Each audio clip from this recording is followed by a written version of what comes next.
नमस्कार दोस्तों उस क्रांतिकारी को याद कर ले जिसके जिसके कर्ज से हम लोग मुक्त नहीं हो सकते कभी भी। वैसे किसी भी क्रांतिकारी के ऋण से हमारा देश मुक्त नहीं हो सकता, लेकिन इस व्यक्ति के कर्ज तले हम निरंतर दबे रहेंगे और पूरे देश को एक अपराध बोध भी रहेगा। उसके बारे में क्या है अपराध बोध, मैं आपको संक्षिप्त सा उसका विवरण भी दे देता हूँ। नाम है बटुकेश्वर दत्त, और उसके कई नाम कुछ और भी थे। कोई उसको बिट्टू भी लोग कहते थे। काफ़ी अलग अलग नामों से उसका परिचय है। उसके परिवार और आपसी जो परिजनों का जो क्षेत्र था उसमें उनका नाम अलग अलग, कोई बीके दत्त कहता था, कोई बट्टू कहता था, और उसका तीसरा जो प्रचलित नाम है वो मोहन था।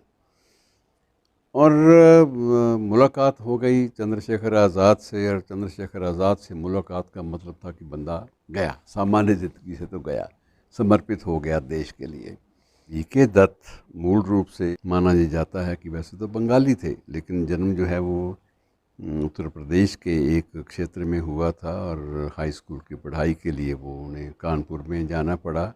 वहाँ कानपुर में ही मुलाकात आज़ाद से हुई, और आज़ाद उन दिनों झांसी, कानपुर और इलाहाबाद के इलाकों में अपनी क्रांतिकारी गतिविधियाँ थी उनका फैलाव कर रहे थे। 1924 में वहाँ भगत सिंह भी आ गए, और भगत सिंह जब आए तो उसके बाद उनके साथ परिचय हुआ तो भगत सिंह पहली मुलाकात में इनके दीवाने हो गए कि यार ये बंदा तो अजीब तरह का सनकी है, और ये प्रेरणा का बिंदु मेरे लिए बन चला है। बहरहाल उन दोनों गहरे दोस्त बन गए, और उसके बाद जब उनकी हिंदुस्तान सोशलिस्ट रिपब्लिकन आर्मी जो संस्था, जो संगठन जो आज़ाद ने बनाया था, और ये दोनों ही उसके सक्रिय सदस्य थे, तो उसकी बैठक में जो निर्णय होता था वो अंतिम माना जाता था। तो निर्णय ये हुआ कि असेंबली में बम फेंका जाएगा, और कुछ एक पब्लिक सेफ्टी बिल के ख़िलाफ़ सिर्फ जागरूकता लाने के लिए। बम का उद्देश्य कहीं हिंसा फैलाना नहीं था। तो ये भी तय हुआ कि जब बम फेंका जाएगा तो उस बम में जो फेंकने का कार्य है, बम को सुरक्षित तरीके से सुरक्षित स्थान पर वो सुखदेव होंगे, सुखदेव करेंगे, और दूसरा बटुकेश्वर दत्त मूल रूप से मुख्य रूप से बम को फेंकेंगे, उनके साथ सुखदेव जाएंगे। भगत सिंह का उन दिनों सोवियत संघ के दौरे की बात तय हुई थी, और जब बाद में सेकंड मीटिंग हुई, दूसरी बैठक हुई, तो उसमें यह तय हो गया कि थोड़ा सा इसमें चेंज कर लिया जाए कि बीके दत्त तो बम लगाएंगे, प्लांट करेंगे, और उनके साथ भगत सिंह होंगे। अब भगत सिंह को ये पता था कि एक बार बम फेंका तो उसके बाद वहाँ असेंबली से निकल पाना सुरक्षित रूप से संभव नहीं होगा, लेकिन इस घटना को वो चाहते भी नहीं थे कि हम लोग वहाँ से निकलने का प्रयास करें। वो चाहते थे कि इसका संदेश जो है वो व्यापक स्तर पर जाए। तो ये 8 अप्रैल 1929 का दिन था मित्रों, जब ये पब्लिक सेफ्टी बिल पेश हुआ।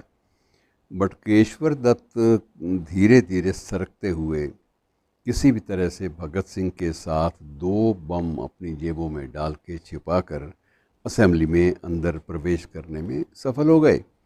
लेकिन जैसे ही बिल पेश हुआ, विजिटर गैलरी में मौजूद थे दोनों ही, भगत सिंह भी और बीके दत्त भी, दोनों ने बम उस तरफ उछाल दिए जहां बेंच खाली पड़े थे, क्योंकि ये तय हो चुका था कि वो बम जो है किसी असेंबली के किसी सदस्य के ऊपर नहीं फेंकेंगे, क्योंकि उनका उद्देश्य मूल रूप से कुछ और था। उद्देश्य की पूर्ति सिर्फ तब होती थी जब उसका विस्फोट बड़ा हो और उसके साथ कोई हिंसा ना जुड़ी हो। तो धुआं भी भरा, सब कुछ हुआ, किसी की जान को कोई ख़तरा नहीं था। साथ साथ दोनों दोस्तों ने पर्चे बांटे, नारे लगाए, और 10 मिनट के अंदर ये असेंबली फिर शुरू हो गई और फिर स्थगित कर दी गई। उसके बाद देश भर में बहस शुरू हो गई कि भगत सिंह के चाहने वाले ये साबित करने की कोशिश कर रहे थे कि वह बम किसी को मारने के लिए था ही नहीं, हिंसा उनका लक्ष्य तब नहीं था। वो अंग्रेज़ों के बहरे कानों पर असर हो, सिर्फ उनके कान खोलने के लिए फेंके गए थे।